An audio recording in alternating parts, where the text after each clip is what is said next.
RTM Tamil செய்திகள் உங்களுக்காக, உங்களுடன் வணக்கம். நான் ஜெயமுருகன் சந்திரன். இன்றைய தலைப்புச் செய்திகள்.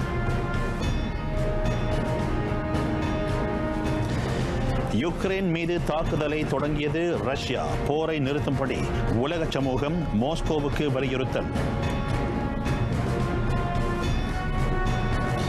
மீண்டும் திறக்கப்படுகிறது மைப்ஸ் PKRC மையம். ஊக்க மருந்தளவை பெற்றுக் கொள்ளும்படி மலேசியர்களுக்கு அறிவுறுத்தல்.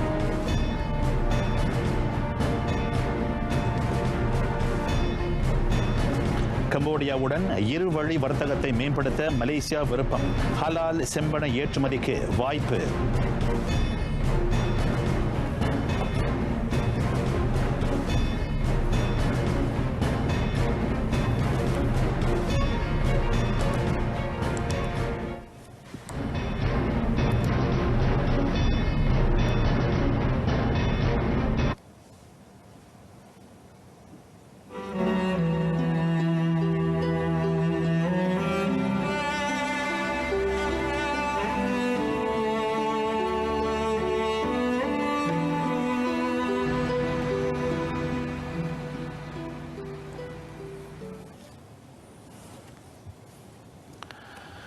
உக்ரைன் மீது ரஷ்யா தொடுத்திருக்கும் போரின் விளைவுகள் அவை.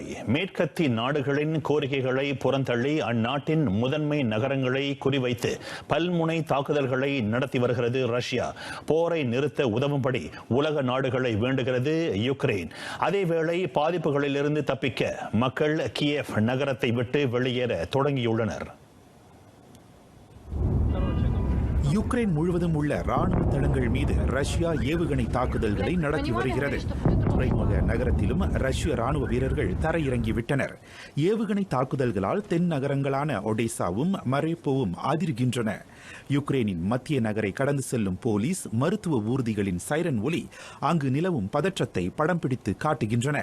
காவிவ் நகரிலும் அதே நிலைதான். ஆங்காங்கே வெடிகுண்டு முழக்கங்கள். கிராம்ஸ்டாக் நகரில் 4 இடங்களில் பலத்த வெடிப்பு சத்தங்கள் கேட்டன. போர் அறிவிப்பை தொடர்ந்து யுக்ரைன் அதன் வான்பகுதியில் பொது விமானங்கள் பறப்பதற்கு தடை விதித்துள்ளது. இதனிடையே ரஷ்யாவின் 5 விமானங்கள் மற்றும் ஒரு உலங்கூர்தியை சுட்டு வீழ்த்தியதாக யுக்ரைன் ஆயுதப்படைகள் தெரிவித்துள்ளன. இந்நிலையில் யுக்ரைனில் ராணுவ நடவடிக்கை தொடங்கி இருப்பதை ரஷ்ய அதிபர் விளாடிமிர் புட்டின் அதிகாரப்பூர்வமாக அறிவித்தார். யுக்ரைன் மீதான போரை தவிர்க்கும்படி மேற்கத்திய நாடுகள் அண்மைய நாட்களாக விடுத்த கோரிக்கையை புட்டின் முற்றாக புறக்கணித்திருப்பதை இது காட்டுகிறது. உள்நாட்டு நேரப்படி காலை 6 மணிக்கு ரஷ்யா யுக்ரைன் மீது ராணுவ நடவடிக்கையை தொடக்கியது. இவ்விவகாரத்தில் எவர் தலையிட்டாலும் ரஷ்யா பதிலடி கொடுக்கும் என புட்டின் எச்சரித்தார். நவீன யுக்ரைன் வட்டாரத்தில் இருந்து எந்நேரத்திலும் மறுட்டலையும் அச்சுறுத்தலையும் எதிர்கொள்ளும் சூழலில் ரஷ்யா உள்ளது. எனவே பாதுகாப்பான சூழலில் இருப்பதாக ரஷ்யா கருத முடியாது என்பதால் இந்த நடவடிக்கை அவசியம் என புட்டின் வலியுறுத்தினார். இதனிடையே யுக்ரைன் மீதான ரஷ்யாவின் தாக்குதல் எதிரொலியாக கச்சா எண்ணெய் விலை அனைத்துலக சந்தையில் பீப்பாய்க்கு $100 தாண்டியது. இதனிடையே ரஷ்யா யுக்ரைன் மீதான தாக்குதலை நிறுத்தி அமைதிக்கு வாய்ப்பளிக்க வேண்டும் என ஐநா தலைமைச் செயலாளர் அந்தோனியோ குட்டரஸ் வலியுறுத்தினார். மாந்தகுல நலனை கருத்தில் கொண்டு ரஷ்ய படைகளை யுக்ரைனில் இருந்து மீட்டுக் கொள்ளும்படி அவர் அதிபர் புட்டினை கேட்டுக் கொண்டார். இரு நாடுகளுக்கு இடையில் ஏற்பட்டுள்ள நெருக்கடியால் இந்த நூற்றாண்டின் மிக மோசமான போர் மூளும் என குட்டரஸ் எச்சரித்தார். இவ்வேளையில் யுக்ரைனுக்கு எதிராக தாக்குதலை தொடங்கியிருக்கும் ரஷ்யா அதனால் ஏற்படும் பெரும் உயிரிழப்புகளுக்கு பொறுப்பேற்க வேண்டும் என அமெரிக்க அதிபர் ஜோ பைடன் கூறினார். அந்த தாக்குதலால் ஏற்படும் விளைவுகளை சுட்டிக்காட்டிய பைடன் அது தூண்டப்படாத நியாயமற்ற செயல் என சாடினார். G7 நாட்டு தலைவர்களுடன் இணையம் வழி சந்திப்பில் இவ்விவகாரம் குறித்து பைடன் கலந்தாலோசிக்க உள்ளதாகவும் வெள்ளை மாளிகை தகவல் வெளியிட்டது. மற்றொரு நிலவரத்தில் கிழக்கு யுக்ரேனில் பிரிவினைவாதிகள் வசமுள்ள இரு வட்டாரங்களை விடுதலை நாடுகளாக அறிவித்த ரஷ்யாவுக்கு ஜப்பான் தக்க பதிலடி கொடுத்திருக்கிறது. யுக்ரேனிடமிருந்து பிரிந்து சென்ற டொனெட்ஸ்க் மற்றும் லுஹான்ஸ்கை சேர்ந்த மக்களுக்கு விசா வழங்குவதை நிறுத்துவதோடு அவர்களின் சொத்துகள் முடக்கப்படும் என ஜப்பானிய பிரதமர் ஃபூமியோ கிஷிடா அறிவித்தார். மேலும் அவ்விரு வட்டாரங்களுடனான வர்த்தகத்துக்கு தடை விதிக்கப்படுவதுடன் ரஷ்ய தொடர்புடைய பங்கு பத்திரங்களை வெளியிடுவதற்கும் விநியோகிப்பதற்கும் அனுமதி மறுக்கப்படுகிறது. யுக்ரைன் நெருக்கடியில் மலேசியா நடுநிலை வகிக்கிறது. அரசாங்கம் அவ்விவகாரத்தில் ஒருபோதும் தலையிடாது என பிரதமர் டத்தோஸ்ரீ இஸ்மாயில் சப்ரி யாக்கூப் உறுதியளித்தார். இருந்த போதிலும் அந்த சிக்கலுக்கு தொடர்புடையோர் அமைதியான முறையில் தீர்வு காண வேண்டும் என பிரதமர் வலியுறுத்தினார். இவ்வேளையில் யுக்ரைனில் உள்ள மலேசியர்கள் பாதுகாப்புடன் இருப்பதை உறுதி செய்யும் நடவடிக்கையில் அரசு ஈடுபட்டு வருகின்றது. அவர்களை தொடர்பு கொண்டதில் மலேசியர்கள் அனைவரும் பாதுகாப்புடன் இருப்பது தெரிய வந்துள்ளது என பிரதமர் கூறினார். அவர்கள் பாதுகாப்பாக வேறிடத்தில் மாற்றப்பட்டுள்ளனர். கம்போடியாவில் செய்தியாளர்களை சந்தித்த டத்தோஸ்ரீ இஸ்மாயில் இவ்விவரங்களை வெளியிட்டார்.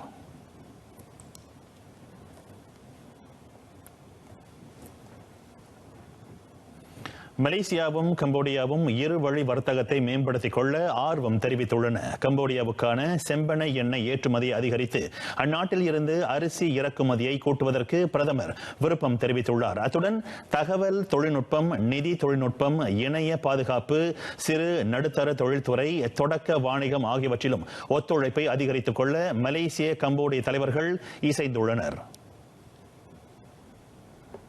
கம்போடியாவுக்கு அதிகாரப்பூர்வ பயணம் மேற்கொண்டிருக்கும் டத்தோஸ்ரீ இஸ்மாயில் சப்ரி அந்நாட்டு பிரதமர் சாம்டெக் தெக்னோ ஹுன்சேனுடன் சந்திப்பு நடத்தினார். பீஸ் பேலஸில் பின்னர் அவ்விரு தலைவர்களும் கூட்டு செய்தியாளர் சந்திப்பில் பங்கேற்றனர்.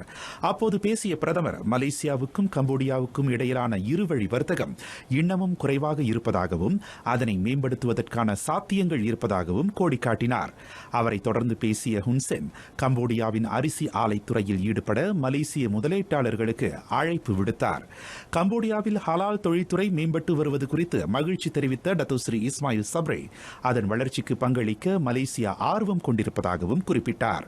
மலேசியாவுக்கும் கம்போடியாவுக்கும் இடையிலான மொத்த வர்த்தகம் கடந்த ஆண்டு 200 கோடி ரிங்கீட்டை கடந்தது.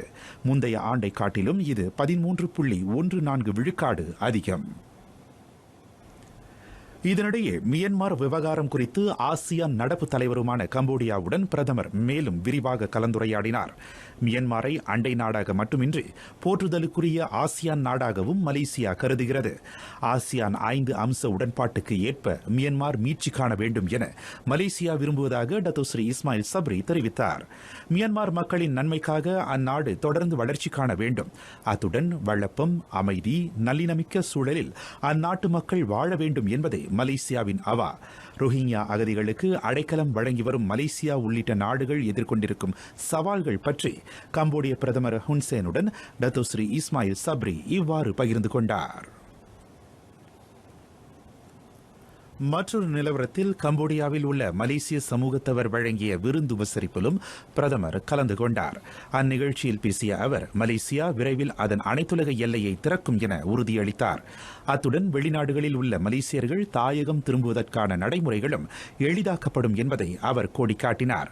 ஒமிக்ரோன் திரிவு பரவல் காரணமாக மலேசியா எண்டமிக் கட்டத்துக்கு மாறுவது ஒத்திவைக்கப்பட்டிருப்பதால் எல்லைகள் திறக்கப்படுவதும் காலம் தாழ்ந்திருப்பதாக அவர் தெளிவுபடுத்தினார். அவர்களிடம் மேலும் பேசிய பிரதமர் மலேசியாவில் முதலீடுகளை அதிகரிக்க உதவுமாறு கோரிக்கை விடுத்தார். குறிப்பாக மலேசியாவின் ஹலால் தொழில்துறையை 8 லட்சம் முஸ்லிம்கள் வாழும் கம்போடியாவில் விரிவுபடுத்தலாம் என்றும் டத்தோஸ்ரீ இஸ்மாயில் சப்ரி ஆலோசனை தெரிவித்தார். கோவிட்-19 தொற்று கண்டோருடன் அணுக்க தொடர்பில் இருந்தவர்கள் ஊக்க மருந்தளவை பெற்றிருந்தால் தனிமைப்படுத்திக் கொள்ள வேண்டியதில்லை. மார்ச் 1ஆம் தேதி தொடங்கி அந்த புதிய தளர்வு நடப்புக்கு வருவதாக சுகாதார அமைச்சர் கைரி ஜமாலுடன் தெரிவித்தார். இருந்தபோதிலும் சம்பந்தப்பட்டோர் ஆர்டிகே சுய மருத்துவ சோதனையை மேற்கொள்ள வேண்டும். அந்த மருத்துவ சோதனையில் தொற்று இல்லை என உறுதியானால் சம்பந்தப்பட்டவர் வழக்கம் போல் அலுவல்களை தொடரலாம். மாறாக பெருந்தொற்று உறுதியானால் அவர் மை சஜாத்ரா செயலி வாயிலாக தகவல் தெரிவிப்பதோடு தனிமைப்படுத்திக் கொள்ள வேண்டும். ஊக்க மருந்தளவை பெறாமல் 2 தடுப்பூசிகளை நிறைவு செய்தோர் தொற்று கண்டவருடன் அணுக்க தொடர்பில் இருந்தால் 5 நாட்களுக்கு தனிமைப்படுத்திக் கொள்ள வேண்டும். இதனிடையே சிர்டாங் மாஏப்ஸில் PKRC ஒருங்கிணைந்த COVID-19 சிகிச்சை தனிமைப்படுத்தும் மையம் நாளை தொடங்கி இயங்க தொடங்கும். தொடக்க கட்டமாக அந்த மையத்தில் 100 படுக்கைகள் வைக்கப்படும். தேவையின் அடிப்படையில் 850 படுக்கைகள் வரை அதன் எண்ணிக்கை அதிகரிக்கப்படும் என கைரி தெரிவித்தார். குறைந்த தொற்று பாதிப்புள்ள நோயாளிகளுக்கு சிகிச்சை அளிப்பதற்காக அந்த மையம் மீண்டும் திறக்கப்படுகிறது. அத்துடன் ஒமிக்ரான் தொற்று பரவலை கட்டுப்படுத்த எடுக்கப்படும் நடவடிக்கைகளில் ஒன்றாகவும் அது விளங்குகிறது. மருத்துவமனைகளில் நோயாளிகளுக்கான படுக்கைகள் போதாத காரணத்தினால் PKRC மையம் திறக்கப்படவில்லை. மாறாக கிள்ளான் பள்ளத்தாக்கில் மருத்துவ சேவைகள் தடைப்படக்கூடாது என்பதை உறுதி செய்யவே இந்நடவடிக்கை எடுக்கப்பட்டிருப்பதாக அமைச்சர் விவரித்தார். சினோவேக் தடுப்பூசி செலுத்திக் கொண்டோர் ஊக்க மருந்தளவை பெறுவதற்கான அவகாசம் மார்ச் 31 வரை நீட்டிக்கப்பட்டுள்ளது. இதற்கு முன் இம்மாதம் 28ஆம் தேதிக்கு முன் அவர்கள் ஊக்க மருந்தளவை பெற்றிருக்க வேண்டும் என சுகாதார அமைச்சு நிர்ணயித்திருந்தது. ஏப்ரல் 1 தேதிக்கு பின்னும் ஊக்க மருந்தளவை பெறாவிடில் அவர்களது மை சஜாத்ரா செயலியில் முழு தடுப்பூசி பெற்றவர் எனும் நிலை மாறி முழு தடுப்பூசி பெறாதோர் என குறிப்பிடப்படும் என கைரி தெரிவித்தார். சிறார் தேசிய COVID-19 நோய் எதிர்ப்பு திட்டத்துக்கு ஆதரவு பெருகுகிறது. 6,61,752 சிறார் நேற்று வரை முதல் மருந்தளவை பெற்றனர். நாட்டில் உள்ள 5 முதல் 11 வயது வரையிலான சிறாரில் 18.6 விழுக்காட்டை அது நிகர்கிறது. நாட்டில் உள்ள பெரியவர்களில் 60.7 விழுக்காட்டினர், அதாவது 1,42,74,843 பேர் ஊக்க மருந்தளவை பெற்றுள்ளனர். 97.5 விழுக்காட்டு பெரியவர்கள் இரு மருந்தளவை நிறைவு செய்திருக்கும் நிலையில் 98.7 விழுக்காட்டினர் குறைந்தது முதல் மருந்தளவை பெற்றுள்ளனர். 12 முதல் 17 வயதிலான இளையோரில் 27,99,485 பேர் COVID-19 தடுப்பூசியை முழுமைப்படுத்தியுள்ளனர். அதேவேளை 92.9 விழுக்காட்டினர் குறைந்தது முதல் மருந்தளவை பெற்றுள்ளனர். நேற்று நாட்டில் 1,43,749 மருந்தளவுகள் செலுத்தப்பட்டன. மலேசியாவில் COVID-19 தொற்று பரவ தொடங்கிய பின் நேற்று மிக அதிகமான தினசரி தொற்று பதிவு செய்யப்பட்டது. 31,199 பேர் நேற்று அந்த கொள்ளை நோய்க்கு இலக்கானார்கள். அவர்களில் 99.3 விழுக்காட்டினர் முதலாம் 2ஆம் நிலை பாதிப்பை கொண்டிருப்பதாக சுகாதார தலைமை இயக்குநர் Tan Sri doctor Noor Hisham Abdullah தெரிவித்தார். நேற்று தொற்று கண்டவர்களில் 194 பேர் 3ஆம், 4ஆம், 5ஆம் நிலையில் பாதிக்கப்பட்டிருக்கின்றனர். அவர்களுள் 153 பேர் COVID-19 தடுப்பூசி அல்லது ஊக்க மருந்தளவை நிறைவு செய்யாதவர்கள். நேற்று 20,399 பேர் தொற்றிலிருந்து குணமடைந்த வேளை 55 பேர் அந்த கொள்ளை நோய்க்கு பலியானார்கள். 305 பேர் தீவிர சிகிச்சை பிரிவில் அனுமதிக்கப்பட்டிருக்கின்றனர். அவர்களுள் 191 பேருக்கு மூச்சுக்கருவி உதவி தேவைப்படுகிறது. இதுவரை COVID-19 தொற்றுக்கு இலக்காகாதவர்கள், தடுப்பூசி பெறாதவர்கள் அந்த தொற்றுக்கு இலக்காகும் சாத்தியம் அதிகம் இருப்பதாக தான் ஸ்ரீ டாக்டர் நூர் ஹிஷாம் எச்சரித்தார். இந்நிலையில் புத்ராஜயா, லாபுவான் ஆகியவற்றுடன் மேலும் 9 மாநிலங்களில் மருத்துவமனைகளின் தீவிர சிகிச்சை பிரிவில் படுக்கை பயன்பாடு 50 விழுக்காட்டுக்கும் குறைவாகவே இருப்பதாக தான் ஸ்ரீ டாக்டர் நூர் ஹிஷாம் தெரிவித்தார். 5 மாநிலங்களில் தீவிர சிகிச்சை பிரிவில் படுக்கை பயன்பாடு 50 விழுக்காட்டுக்கும் மேல் அதிகரித்துள்ளது. கிளாந்தானில் 83 விழுக்காடாகவும், கோலாலம்பூர் மற்றும் ஜொஹூரில் 65 விழுக்காடாகவும், மலாக்காவில் 58 விழுக்காடாகவும், பெர்லிஸில் 55 விழுக்காடாகவும் பதிவு செய்யப்பட்டிருக்கிறது. மிதமான COVID-19 அறிகுறிகள் கொண்டவர்களுக்கான தனிமைப்படுத்தி சிகிச்சை அளிக்கும் மையம், மருத்துவமனைகள், தீவிர சிகிச்சை பிரிவு ஆகியவற்றில் சிகிச்சை பெறுவோரின் எண்ணிக்கை மேலும் அதிகரித்தால் அதனை எதிர்கொள்ள அனைத்து மாநிலங்களும் ஆயத்த நிலையில் இருப்பதாக தான் ஸ்ரீ டாக்டர் நூர் ஹிஷாம் குறிப்பிட்டார்.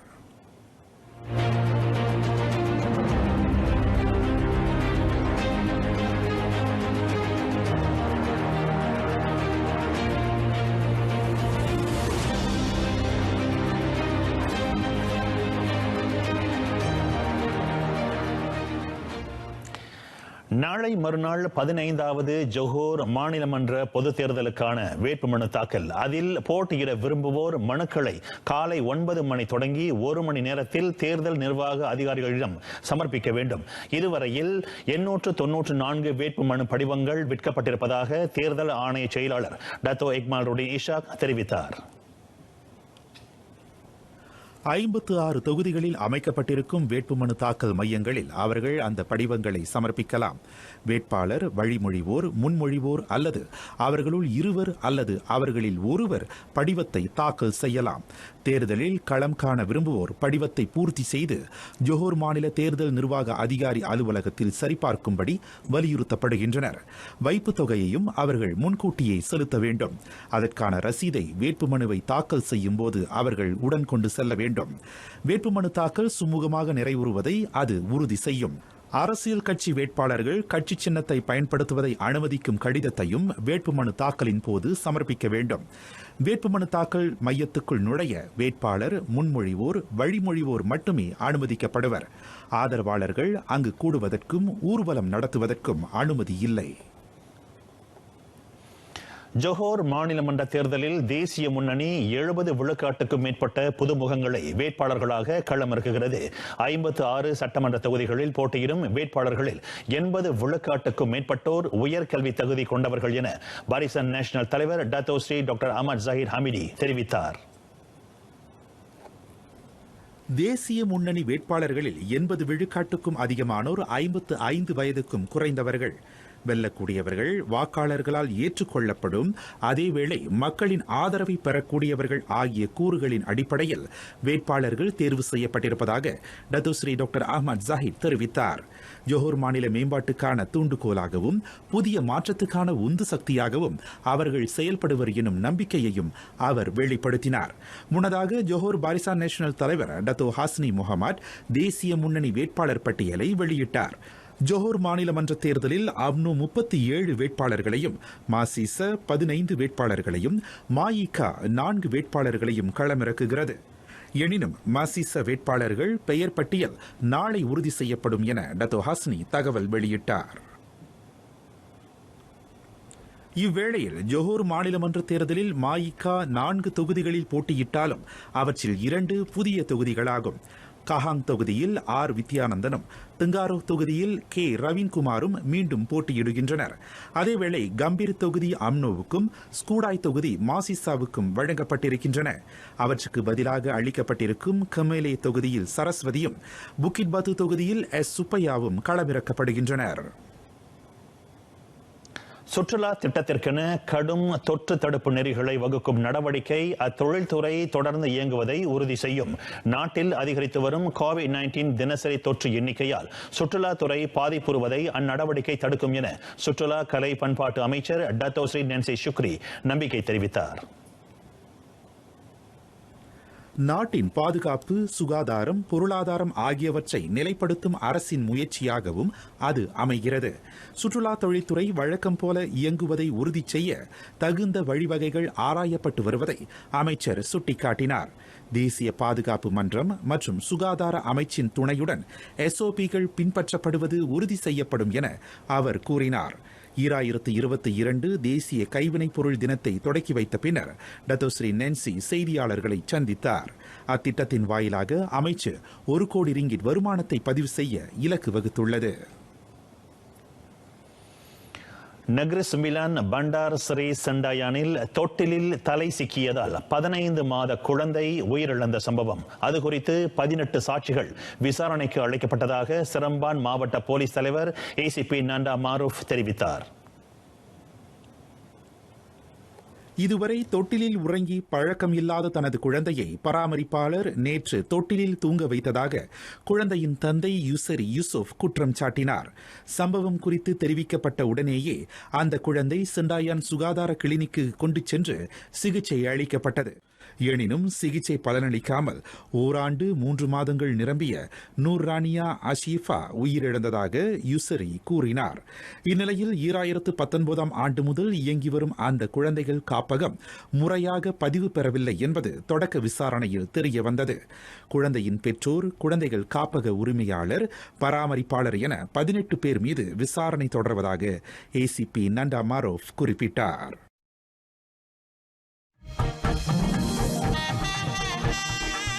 நாட்டின் அனைத்துலக எல்லை திறப்பு பற்றிய அறிவிப்புக்காக காத்திருக்கின்றனர் மலேசியர்கள். சுகாதார பொருளாதார தேவைகளை சமநிலைப்படுத்த அரசாங்கம் எடுக்கவிருக்கும் அணுகுமுறைகள் என்ன? கடும் எஸ்ஓபிகளுடன் நாட்டின் எல்லை கட்டம் கட்டமாக திறக்கப்படுமா? இன்னும் ஏராளமான ஐயங்களுக்கு விடையளிக்க வருகிறது இவ்வார வசந்தம். சனிக்கிழமை பிற்பகல் 3:05 RTM செய்தி அலைவரிசையிலும் TV 2 எங்களுடன் இணைய தவறாது.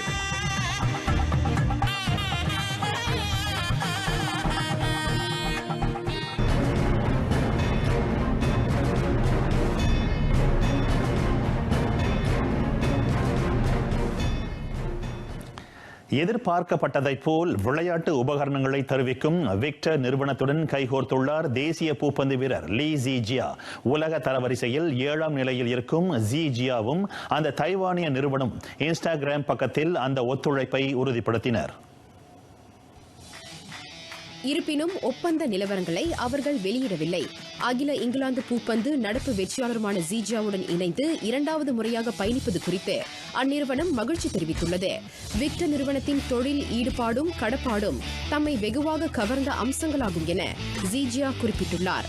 அந்நிறுவனம் உலகத்தர வரிசையில் முதல்நிலையை வகிக்கும் ஒற்றையர் வீராங்கனை தைவானின் தாய் ஜூ யிங், இந்தோனேசிய ஆடவர் இணையான முகமது அசான், ஹென்ரா சத்யாவான் ஆகியோருக்கும் தற்போது ஆதரவளிக்கிறது. குரலும் விளக்கமும். குரல் 868. குணநிலனாய் குற்றம் பலவாயின் மற்றார்க்கு ஈனநிலனாம் ஏமா புடைத்து. கெட்ட குணங்களை உடையவராகவும் குற்றங்கள் அதிகம் புரிந்தவராகவும் ஒருவர் இருந்தால் அவருக்கு பக்கத்துணை இல்லாமல் போகும். அத்தகையோரை பகைவர் எளிதில் வீழ்த்திவிடுவர் என எச்சரிக்கிறார் வள்ளுவ பெருந்தகை. நிறைவடைகின்றன RTM தமிழ் செய்திகள். எங்களோடு இணைந்ததற்கு நன்றி.